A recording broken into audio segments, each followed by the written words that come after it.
كاملين شكرا بزاف على سبورت ديالكم. your energy اللي جبتوا معكم. and I think you should all be proud of us. عطينا كل شيء ومرة جاية. تحية طيبة لكم وأهلا بكم من جديد، وعدكم مبارك سعيد وكل عام وأنتم بخير. انتهى مشوار المنتخب المغربي الأقل من 17 سنة في كأس إفريقيا الفتيان 2026 عند محطة النصف النهائي بعدما خسر أمام المنتخب السنغالي بركلات الترجيح بنتيجة 7-6 في مباراة التي احتضن الملعب مولاي الحسن بالرباط مساء الخميس. وعرفت المواجهة ندية كبيرة بين المنتخبين، حيث تمكن شبل الأطلس من العودة في الأنفاس الأخيرة للمباراة بعدما سجل إسماعيل العود هدف التعادل مركز الجزاء في الدقيقة 99، مانحا المنتخب المغربي فرصة مواصلة الحلم وجر اللقاء إلى ركلات الترجيح. ورغم الدعم الجماهيري الكبير والطموح في بلوغ النهائي، اصطدم المنتخب المغربي بصلب المنتخب السنغالي الذي نجح في حسم التأهل بعد سلسلة طويلة من ركلات الترجيحية يحجز بطاقة العبور إلى المباراة النهائية. وكان المنتخب المغربي قد بلغ مربع ذهبي عقب فوزه على الكاميرون بهدف دون رد، بينما تأهل المنتخب السنغالي بعد تجاوز مالي بركلات الترجيح في وقت خلف في الإقصاء شبل الأطلس حسرة كبيرة رغم الأداء الجيد الذي قدمه اللاعبون طيلة البطولة.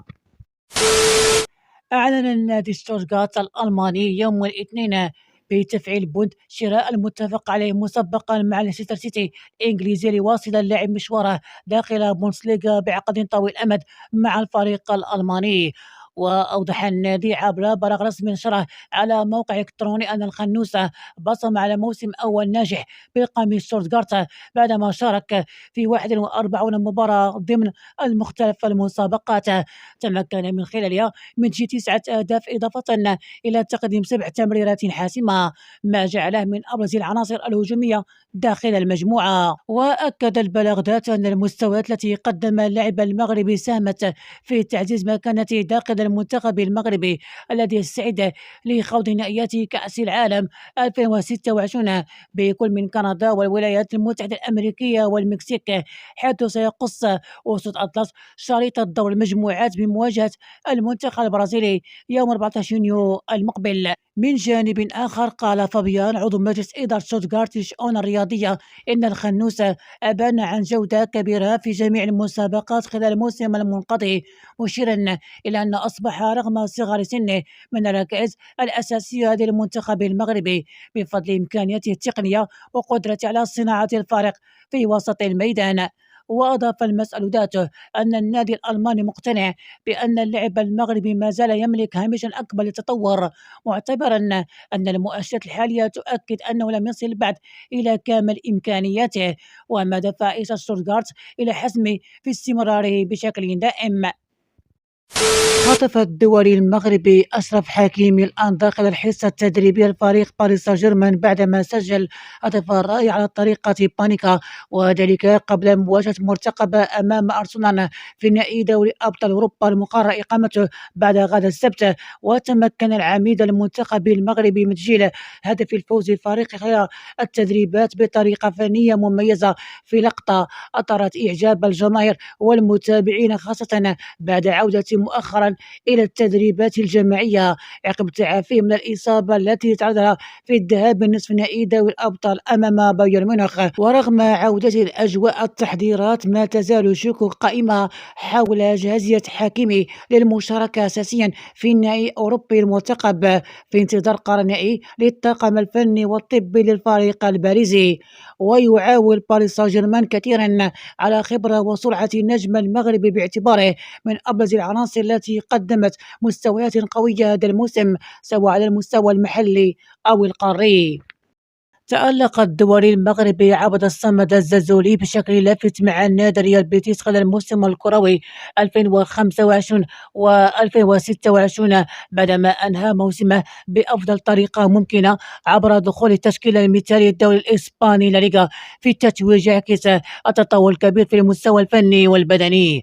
من جانب آخر، أعلنت منصة إحصائيات العالمية سوفاسكور عن اختيار الزلزول ضمن فريق الموسم بعد حصوله على تقييم مرتفع بلغ 7.29، يحجز مكانه إلى جانب نخبة من أبرز النجوم الدوري الإسباني، في مقدمتهم كيليان مبابي ولامين يامال وجود بيلينغهام وبدري، وما يؤكد مكانته متصاعدة في الكرة الأوروبية. من جانب آخر، جاء هذا الإنجاز ثمرة موسم استثنائي على المستوى الرقمي، حيث خاض الزلزولي 43 مباراة في مختلف المسابقات، سجل خلال 15 هدف وقدم 10 تمريرات حاسمة، فيما واصل تألقه في المنافسات الليغا تحديدا بخوض 29 مباراة سجل فيها 10 أهداف وصنع 8 أخرى. وعلى المستوى التأثير الجماعي، ساهمت مساهمته التهديفية بشكل مباشر في النتائج الإيجابية لريال بيتيس الذي أنهى الموسم في مراكز متقدمة ضمن الترتيب الدوري الإسباني،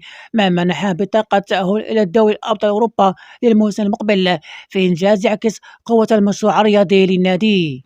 صرح اللاعب الدولي المغربي إبراهيم دياز بأنه أطلس قادرون على تحقيق إنجازات عظيمة في كأس العالم المقبلة، مسلط الضوء على جودة اللعب والعقلية التي تميز المنتخب الوطني. وأكد اللاعب ريال مدريد في مقابلة مع شبكة دازن أن المغرب يمتلك جيل موهوبا قادر على منافسة أكبر الدول في كرة القدم العالمية، ومواصلة المسيرة التاريخية التي تحققت خلال كأس العالم قطر 2022. وأضاف: نحن نلعب كرة القدم في الشوارع، نلعب من أجل المتعة ونتواصل مع زملائنا في الفريق، ونلعب تمريرات ثنائية ومواجهات فردية، يمكننا تحقيق أشياء عظيمة. كما سلط اللاعب خط الوسط الهجومي لريال مدريد الذي أصبح أحد اللاعبين الرئيسيين للأسود أطلس منذ اختياره تمثيل المغرب في عام 2024 الضوء على التمسك القوي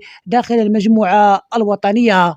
من جانب آخر، أشار إلى أن المنتخب الوطني صنع التاريخ في كأس العالم قطر 2022 من خلال كونه أول فريق إفريقي وعربي يصل إلى الدور نصف النهائي من البطولة بعد إقصاء إسبانيا والبرتغال.